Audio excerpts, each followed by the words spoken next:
درد بڑھنے لگے یا کچھ بھی سمجھ میں نہ آئے تو اپنے رب کی طرف چلے جاؤ، کیونکہ دلوں کا سکون اسی کی یاد میں ہے۔ جو مرد اور جب درد بڑھنے لگے یا کچھ بھی سمجھ میں نہ آئے تو اپنے رب کی طرف چلے جاؤ، کیونکہ دلوں کا سکون اسی کی یاد میں ہے۔ جو مرد عورت کو بار بار دھوپ میں لا کر کھڑا کر دے، وہ مرد کسی عورت کی چھاؤں نہیں بن سکتا۔ کردار صرف عورت کا ہی نہیں ہوتا، مرد حضرات بھی جب کردار سے گر جائیں گے تو بد کردار ہی کہلائیں گے۔ جب اولاد کھانا دینے لگ پڑے تو اکثر والدین اس ڈر سے چپ کر جاتے ہیں کہ کہیں روٹی دینا بند نہ کر دیں۔ کسی انسان سے اتنا ہی لگاؤ رکھیں جتنا آپ اس کی علیحدگی یا نفرت کا دکھ برداشت کر سکیں۔ مضبوط ترین ہوتے ہیں وہ رشتے جہاں عیب نکالے نہیں چھپائے جاتے ہیں۔ خود کو لکھ کر سمندر وہ مجھے ساحل کہہ گیا، علم سارا سیکھ کر مجھ سے وہ مجھے جاہل کہہ گیا۔ جاتے ہیں خود کو لکھ کر سمندر وہ مجھے ساحل کہہ گیا، علم سارا سیکھ کر مجھ سے وہ مجھے جاہل کہہ گیا۔ زندگی بہت خوبصورت ہے اگر ساتھ چلنے والے منافق نہ ہوں۔ علم سارا سیکھ کر مجھ سے وہ مجھے جاہل کہہ گیا۔ زندگی بہت خوبصورت ہے اگر ساتھ چلنے والے منافق نہ ہوں۔ بیکار باتوں کو سر پر سوار نہ کریں، آپ کی ذہنی صحت لوگوں کی رائے سے کہیں زیادہ اہم ہے۔ مان توڑنے والوں کے لیے اتنا کافی ہے کہ انہیں تحفے میں خاموشیاں دے دی جائیں۔ مضبوط ترین ہوتے ہیں وہ رشتے جہاں عیب گنے نہیں بلکہ چھپائے جاتے ہیں۔ دعا کی قبولیت آواز کی بلندی نہیں بلکہ دل کی تڑپ کا تقاضا کرتی ہے، کیونکہ دعا صرف الفاظ کا مجموعہ ہی نہیں، روح کی طلب اور کیفیت کا بھی نام ہے۔ اگر تم راستہ جانتے ہو تو گمراہ انسان تمہاری ذمہ داری ہے۔ زندگی کا اگر تم راستہ جانتے ہو تو گمراہ انسان تمہاری ذمہ داری ہے۔ روح کی طلب اور کیفیت کا بھی نام ہے۔ اگر تم راستہ جانتے ہو تو گمراہ انسان تمہاری ذمہ داری ہے۔ مجھے کیا کرنا ہوگا جناب پوتیفار؟ جناب پوتیفار چاہتے ہیں کہ آپ یوزارشیف کو فنون حرب کی تربیت دیں۔ شمشیر بازی، تیر اندازی، نیزہ پھینکنا اور گھوڑ سواری وغیرہ کی تربیت دیں۔ اطمینان رکھو، تمہاری یہ محنت رائے گاہ نہیں جائے گی۔ میں اپنی تمام تر کوششوں کو بروقار لا کر اس کی تربیت کروں گا، آپ اطمینان رکھیے عالی جناب۔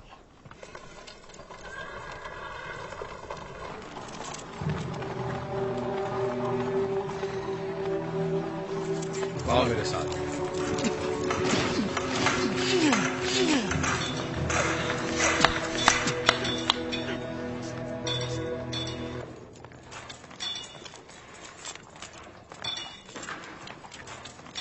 مشقی تلوار،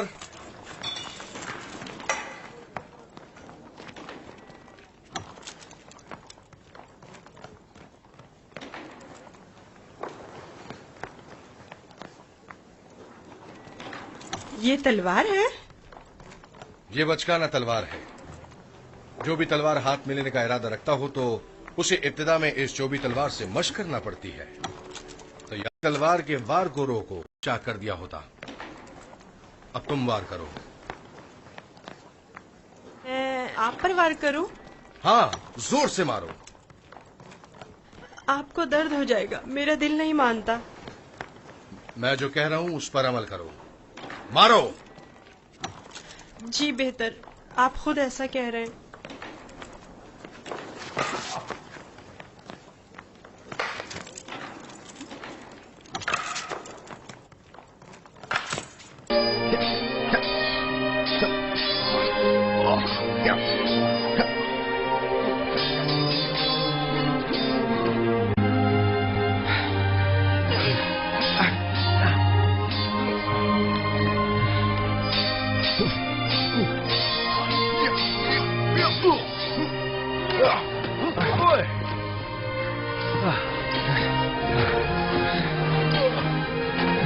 سے زیادہ ماہر ہو گئے ہو.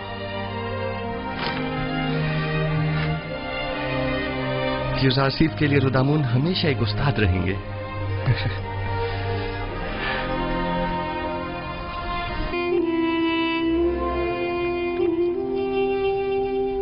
ہر خدا لائق پرستش نہیں، خدا کو بے نیاز ہونا چاہیے، زمان و مکان سے بے نیاز، کھانے اور سونے سے بے نیاز، تمام مخلوق نیاز مند ہے، تمام مخلوق ضعیف و ناتواں ہے، غنی مطلق فقط خدا کی ذات ہے. تم لوگ یہاں کھڑی کیا کر رہی ہو؟ کوئی کام کاج ہے نہیں تم لوگ؟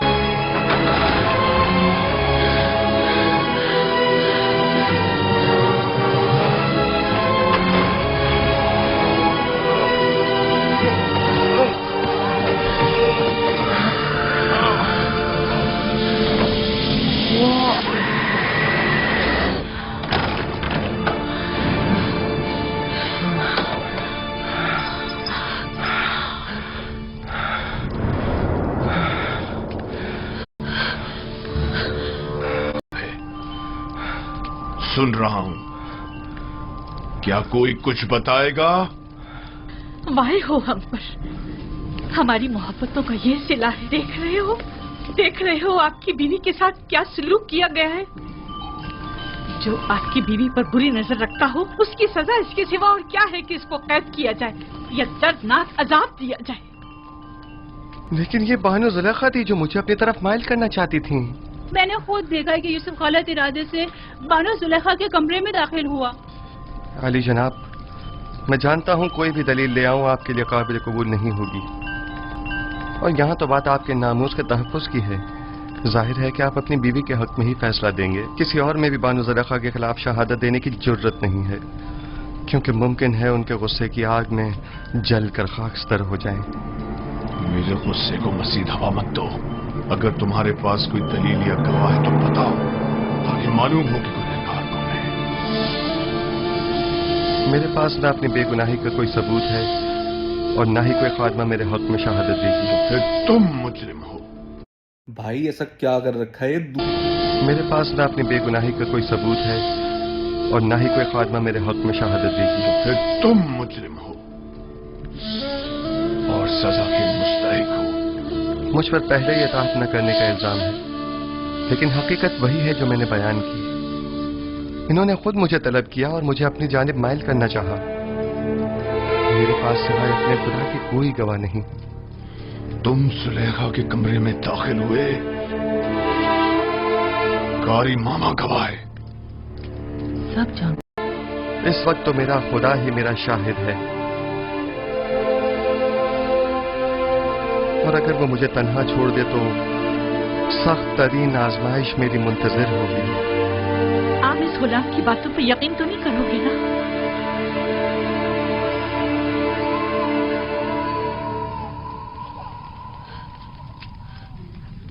اگر تم اپنی بے گناہی ثابت نہ کر سکے تو